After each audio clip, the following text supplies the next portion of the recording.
नमस्कार दोस्तों, मेरी कहानी में आपका स्वागत है। सुलोचना जी रसोई में गई तो देखा गैस पर कढ़ी उबल रही थी। कढ़ी को कड़छी से चलाया और चमचे से चख कर देखा। अरे यह क्या नीता, कितना ज़्यादा नमक डालने लगी है आजकल खाने में तू।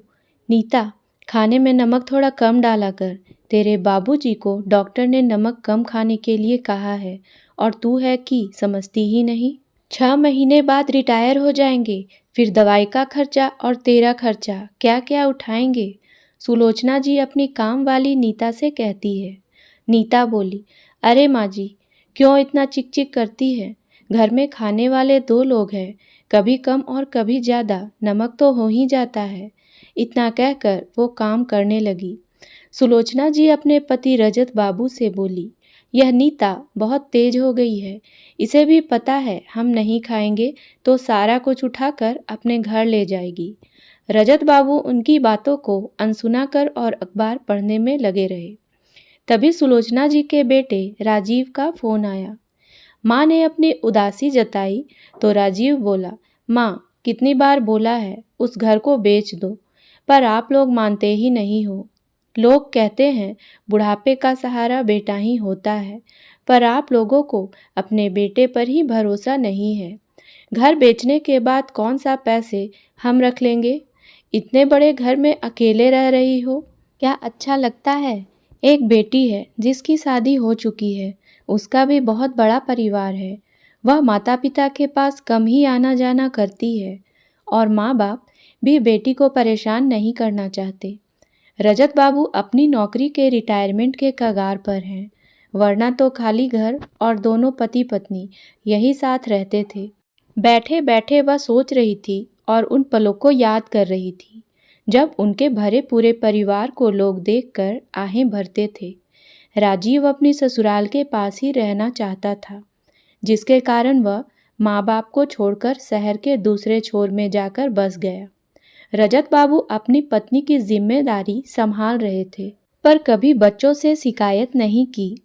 रजत बाबू दफ्तर से लौटकर आए तो सुलोचना जी ने आगे बढ़कर उनसे थैला लिया और बोली, आप यह सब्जी भाजी क्यों लाते हैं। गली में भी ठेले वाला आता है। चलो कोई बात नहीं, कुछ दिन की बात है, रिटायर हो जाओगे फिर आराम ही आराम मिलेगा। और नीता, अपने बाबूजी के लिए एक अदरक वाली कड़क चाय बना दे ताकि उनकी थकान दूर हो जाए। नीता बोली, माँ जी, पहले बाबूजी को सांस तो लेने दो। पहले उन्हें नमकीन और बिस्किट देती हूँ, फिर चाय दूंगी। रजत बाबू बोले, हाँ नीता, पहले कुछ खिला दो। तुम्हारी माँ जी तो आज भी मुझे चाय पिलाकर ही टरकाने में लगी रहती है। नीता के जाते ही सुलोचना जी बोली, यह नीता बहुत चटोरी हो गई है। देखना, छुपाकर डब्बे में से थोड़ा नमकीन अपने मुंह में डालेगी। रजत बाबू हंसकर बोले, क्या सुलोचना, इतना करती है तो थोड़ा खा भी लेगी तो क्या चला जाएगा। अपने बच्चों को तुमने इतना खिलाया, बदले में उन्होंने क्या किया। इससे भली तो यह नीता है। सुलोचना जी बोली, अरे हाँ, बच्चों से याद आया, राजीव का फ़ोन आया था। आपकी जिद की वजह से हम अकेले हो गए हैं। सोचिए कल को अगर हमें कुछ हो जाए तो कोई देखने वाला भी नहीं होगा।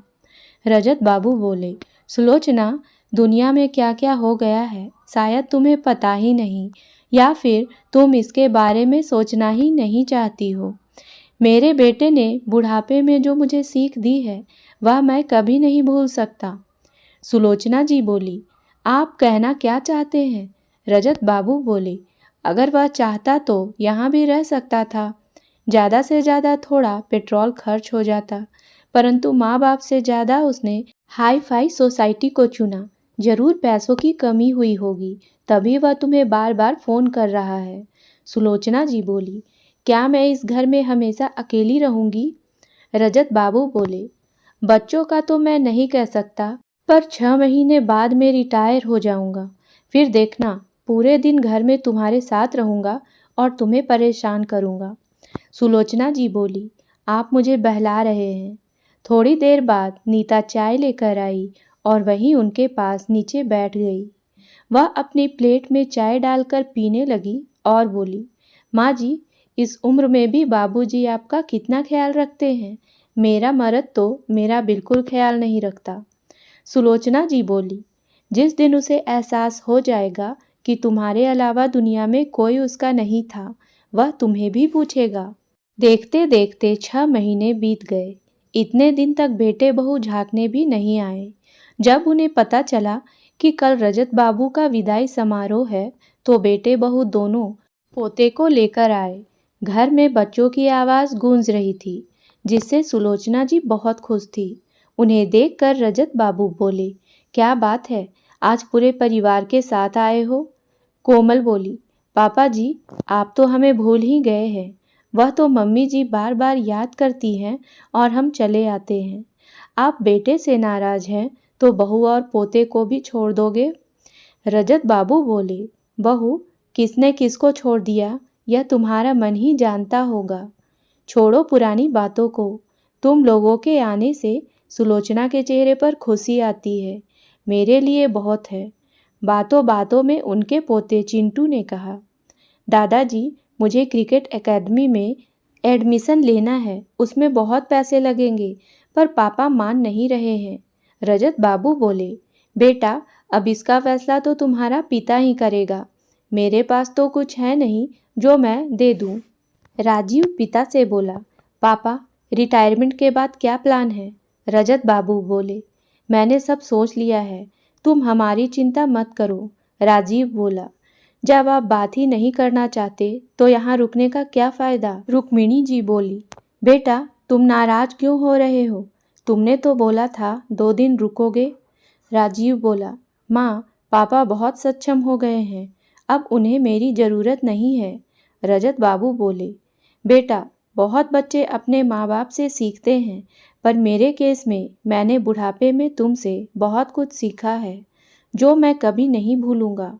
और मुझे पेंशन नहीं मिलेगा, तो जो पैसे मिलेंगे उससे हमारा बुढ़ापा कट जाएगा, और जो हमारे बाद बचेगा वह सब तुम दोनों भाई बहन का ही तो है। माँ ने बहुत जिद की तो राजीव एक दिन रुक गया। रात में सुलोचना जी ने कोमल से कहा, बहू, मुझे बाथरूम जाना है, क्या तुम मुझे सहारा दे दोगी? कोमल मुंह बनाते हुए बोली, मम्मी जी, यहाँ के बाथरूम से मुझे बहुत बदबू आती है। नीता आती ही होगी, उतनी देर रोक लीजिए। रजत बाबू आगे आए और सुलोचना जी को सहारा देते हुए बोले, सुलोचना, जिस घर में तुम हो उस घर में बदबू कैसे आ सकती है? चलो मैं तुम्हें ले चलता हूँ। सुलोचना जी की आंखें भर आई और धीरे से बोली, आप बहू की बातों का बुरा मत मानिए, अब उसे आदत नहीं है। रजत बाबू बोले, मैंने तुम्हारे हर परिस्थिति में साथ निभाने का वचन दिया है, तो मैं अपनी आदतों को तुम्हारे लिए बदल सकता हूँ। अगले दिन राजीव ने फिर रिटायरमेंट के पैसों की बात छेड़ी, तो रजत बाबू बोले, बेटा, तुम्हें और तुम्हारी बहन को जितना करना था हमने कर दिया। अब जो भी पैसे हमारे बाद बचेंगे उन्हें 4 हिस्सों में बांट दिया जाएगा। कोमल झट से बोली, पर आपके तो 2 ही पोते हैं। रजत बाबू बोले, 2 पोते हैं और 2 नातिन भी तो है, ऊपर से हम दोनों वृद्ध लोगों की दवाइयों का खर्चा। अब तो कोई कमाई का जरिया भी नहीं है। जो पैसे हैं उसी से अपना बुढ़ापा काट लेंगे। राजीव बोला, पापा, साफ साफ कहिए, आप हमारे पैसों से मदद नहीं करना चाहते हैं? सुलोचना जी बोली, क्या तुम यहाँ पैसों के लिए आए थे? अपने पापा के रिटायरमेंट पर उनसे मिलने नहीं आए थे?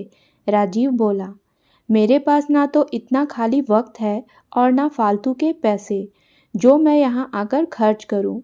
कोमल बोली, मैं पहले ही आपसे कहती थी, यहाँ आने का कोई फ़ायदा नहीं होगा। चलो अब चलते हैं, बेकार में हमने अपना एक दिन खराब किया।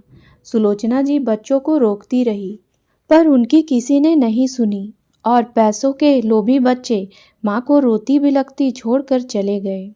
रजत बाबू बोले, जाने दो सुलोचना, जो बच्चे माँ की ममता के लिए नहीं बल्कि उनकी संपत्ति के लिए उन पर प्यार लुटाते हैं, वह ज़्यादा समय नहीं टिकता।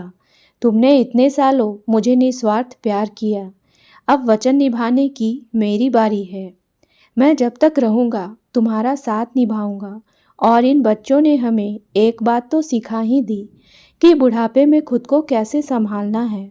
दूर खड़ी नीता सब कुछ देख रही थी।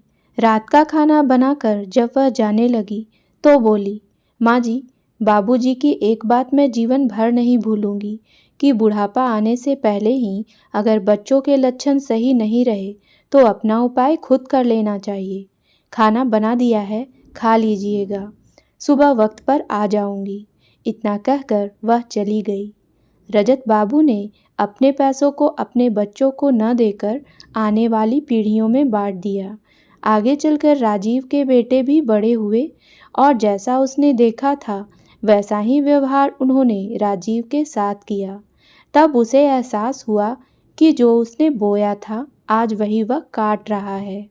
कहानी पसंद आए तो वीडियो को लाइक करें और चैनल को सब्सक्राइब करना ना भूलें। धन्यवाद।